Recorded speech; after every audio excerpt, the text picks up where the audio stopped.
কক্সবাজারের মহেশখালীতে ভাসমান এলএনজি টার্মিনালে কারিগরি ত্রুটির কারণে চট্টগ্রামে তীব্র গ্যাস সংকট দেখা দিয়েছে।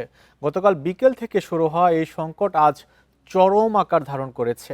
সরবরাহ কমে যাওয়ায় বাসাবাড়ির পাশাপাশি নগরীর সিএনজি রিফিলিং পাম্পগুলোতে চরম ভোগান্তিতে পড়েছেন গ্রাহকেরা। অনেক পাম্প বন্ধ থাকায় এবং যানবাহনের সংখ্যা কমে যাওয়ায় গণপরিবহনে অতিরিক্ত ভাড়া আদায়ের অভিযোগ করেছেন যাত্রীরা।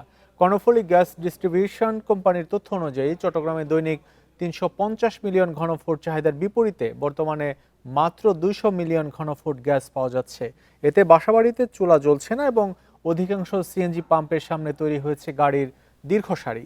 কর্তৃপক্ষ জানিয়েছে, মহেশখালীর ভাসমান টার্মিনালের ত্রুটি পুরোপুরি মেরামত না হওয়া পর্যন্ত গ্যাস সরবরাহ স্বাভাবিক করা সম্ভব হবে না।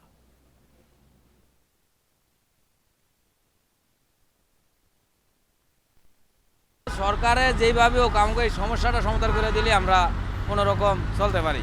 আমরা দেওয়ার থেকে হেঁটে হেঁটে এদিকে আসছি, ওখান থেকে গাড়ি উঠতে পারি না, এখান থেকে আসার জন্য ওঠার জন্য আসছি আর কি। গাড়ি অনেক ভোগান্তি।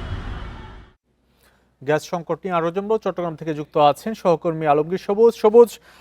বেশ কয়েকদিন হতে চললো গ্যাসের সংকট। আসলে চট্টগ্রামের আজকের চিত্র কি জানাবেন, আর কবে নাগাদ গ্যাসের সংকট কাটবে, কি বলছে কর্তৃপক্ষ?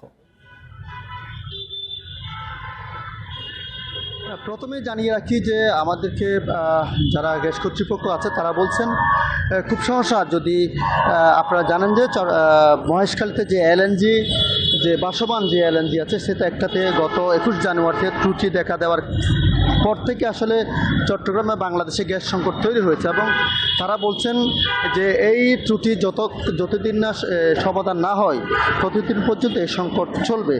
বিশেষ করে চট্টগ্রামে ২১ তারিখের পরে আমরা দেখেছি বাসাবাড়িতে মূলত গ্যাসের সংকট তৈরি হয়েছিল, কিন্তু গত ২ দিন থেকে আসলে বাসাবাড়ির পাশাপাশি যে চট্টগ্রামে যে সমস্ত সিএনজি যে সমস্ত গ্যাস স্টেশন আছে সেখানেও তীব্র গ্যাস সংকট তৈরি হয়েছে। এই কারণে আসলে দেখছেন যে গত ২ দিন থেকে এখানে গাড়ির লম্বা লাইন, চট্টগ্রামের বিভিন্ন স্টেশনে লম্বা লাইন, এবং কর্তৃপক্ষ বলছে ২ দিন আগে থেকে চট্টগ্রাম থেকে ঢাকায় গ্যাসের পরিমাণ যেটা বাড়িয়ে দেওয়ার কারণে এখানে যে সংকটটা আরও বেশি তীব্র হয়েছে।